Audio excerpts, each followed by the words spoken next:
I want to start off this video by saying that the boys were not involved in this build. For obvious reason, I'm working with metals and sharp edges. I created a template of the design with the desired dimension and measurement, which then transferred to a 12 gauge sheet metal. Later, after that, I drilled some holes where I would need to make the folds. This prevents possible kinks later on.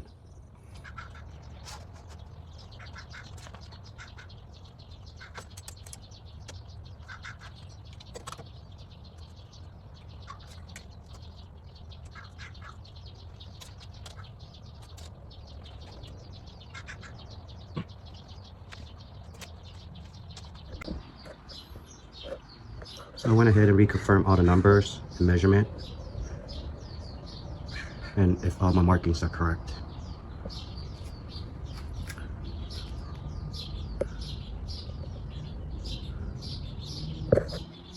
Now I'm gonna go ahead and mark where I need to make a hole punch, so when I do fold the metal, it'll be a little easier.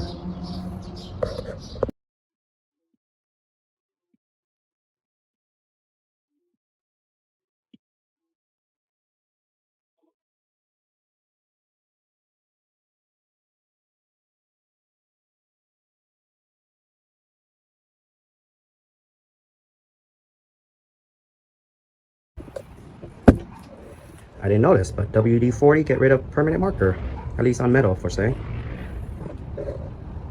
So I'm gonna have to redraw and remark everything right now.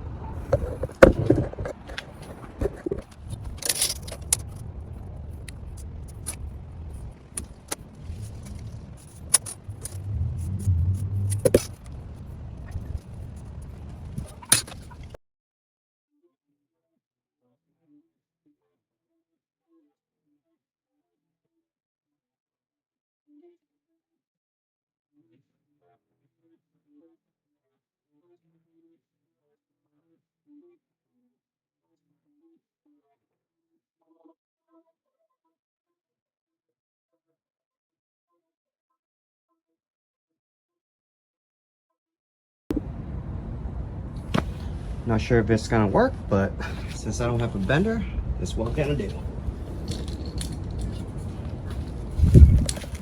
Folding the sheet metal wasn't that difficult. However, when I created the template, obviously it was on paper and it was much easier to make my fold. However, when it comes to the metal, there were some ill planning on my end and a lot of redo and fixing. Obviously, once the metals fold, unfolding it will cause tear within the metal or separation of the sheet metals. Hence there's a lot of mini cuts in betweens just to make everything slide together and fit together.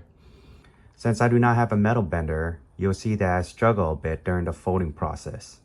At first, I attempt to fold the metals with some F-clamps, which did not work well because they were too small and were unable to handle the pressure.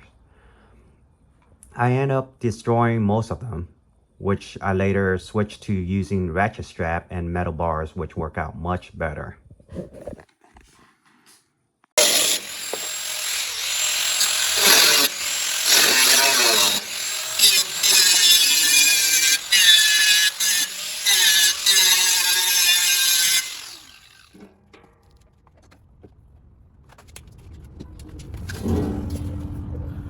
So originally my intention was to have this flat fold on the outside. However, after looking at the cutoff earlier this morning, I decided to change and move it toward the inside. However, since the two side where I folded, it's kind of hard to get this corner in. Hence I'm cutting the corner and be welding or find another way to fill up the gap on the outside, like we weld.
Since I made the fold incorrectly, where you should fold these section first, I end up folding the side. So now what I have to do is use a ratchet strap with a pry bar to pry it and straighten this part off and make the bend. So after checking my design again, I really want these flaps to be on the back. These flaps to be on the behind this backing piece. So I'm gonna go ahead and cut in the slit right here, so that way when I completely fold this piece, this will be on the back side, not on the front. So I was successfully able to fold this into the box that I want for the inside of the oven, and also drilling 2 holes so I can secure it at the side down with some stainless steel nuts and bolts. If you're attempting to do this yourself at home as well, I would recommend using a ratchet strap rather than a clamp. I'm gonna clean this down as best as I can before I seal it with the furnace cement.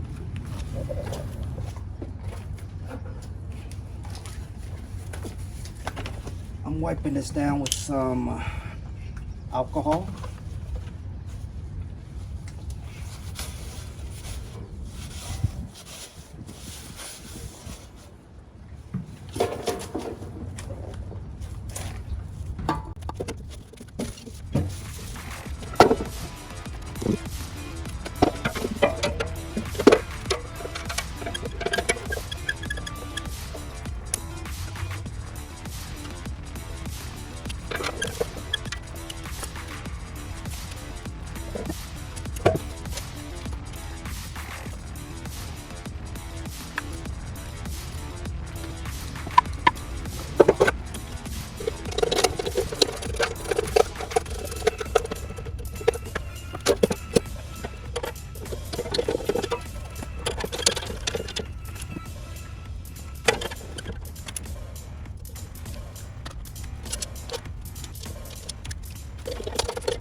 So before I fold the lid part of the oven, I'm gonna have to trim off this side just a little bit for preventative, in case when the fold get too tight, I can still make the fold successful. I'm gonna go ahead and trim that, and we'll continue on. If you don't want to destroy your ratchet strap, I would highly recommend using some cardboard or some form of protection just to keep it from being torn up by the cuts of the sheet metals.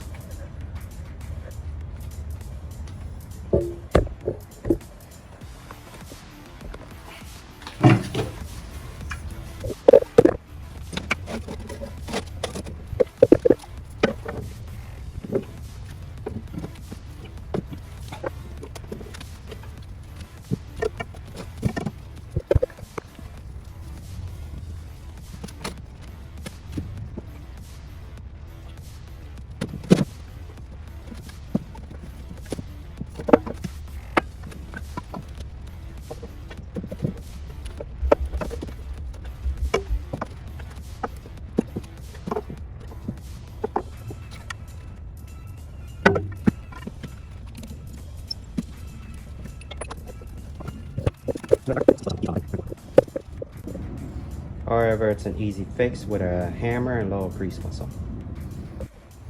So with a sledgehammer, I was able to correct this and straighten it out the best I can.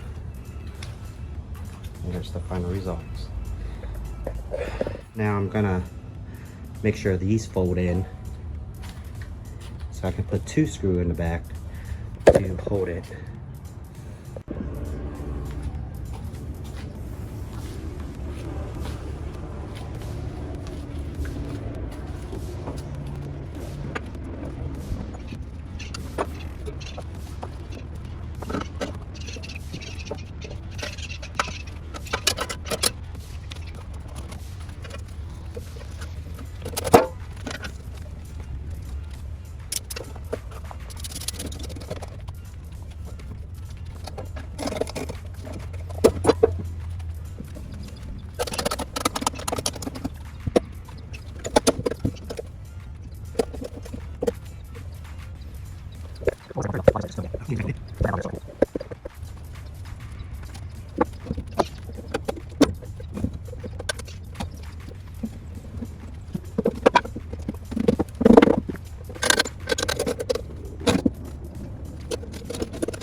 Since it'll be difficult to put the furnace cement in on this end, I decided to release the strap and apply the cement as best I can, and hopefully we can drill a hole and put a screw through there.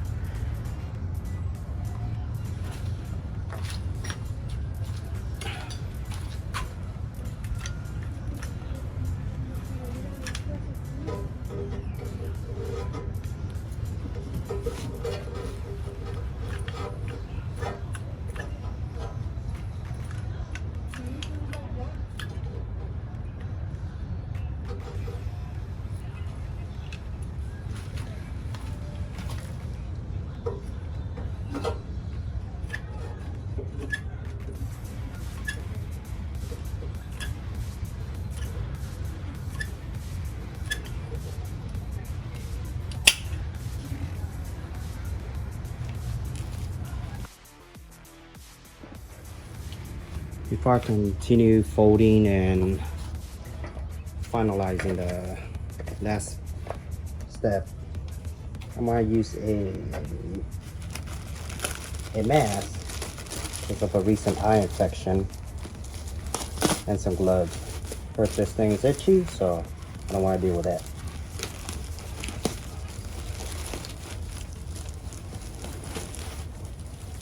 This is our lane track with it.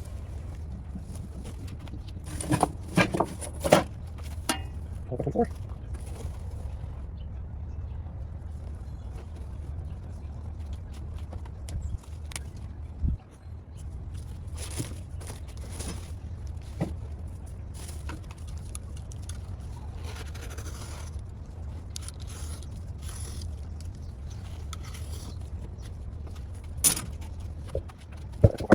This tab right here.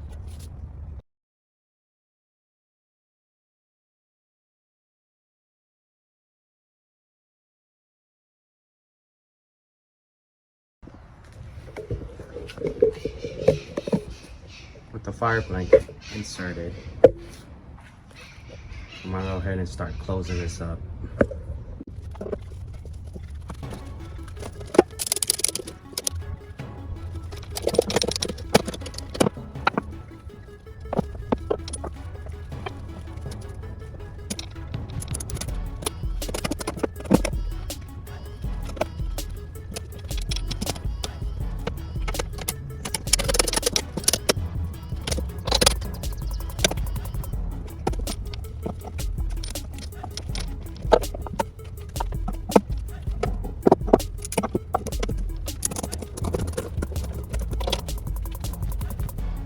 For the stand, I'm going to use this square tube I have already lying around the house with some of these wrought iron square tubes. They fit perfectly in here, so I'll be using it as a leg for both the griddle and the pizza box.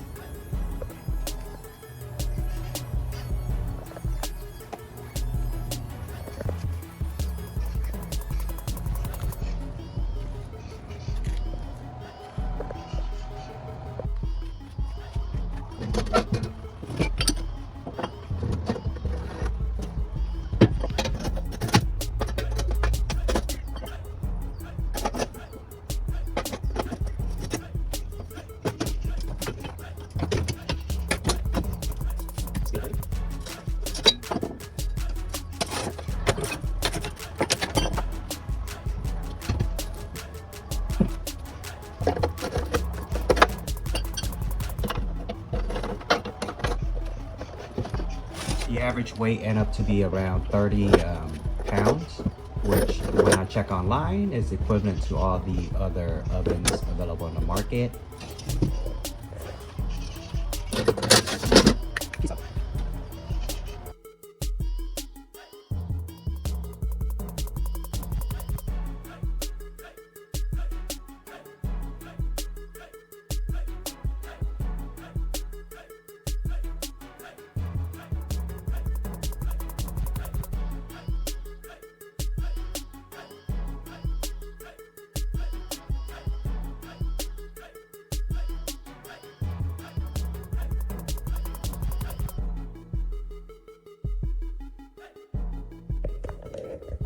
We had a little pizza party with the boys and their friends, and they all enjoy it. Pizza came out very crunchy, and you know, it was a great experience for them, making their own pizza and all.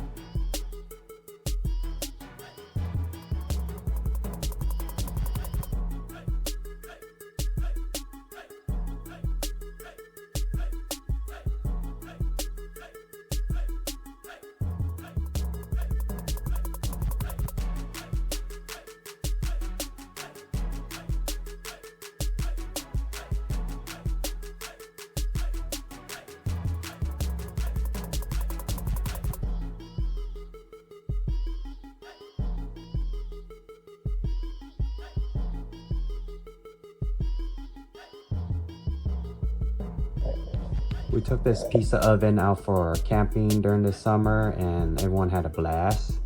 A lot of pizza making, and it was great. Temperature retained, and everything came out crispy and as expected. With that said, thank you for watching, and looking forward to seeing you in our next video. Bye.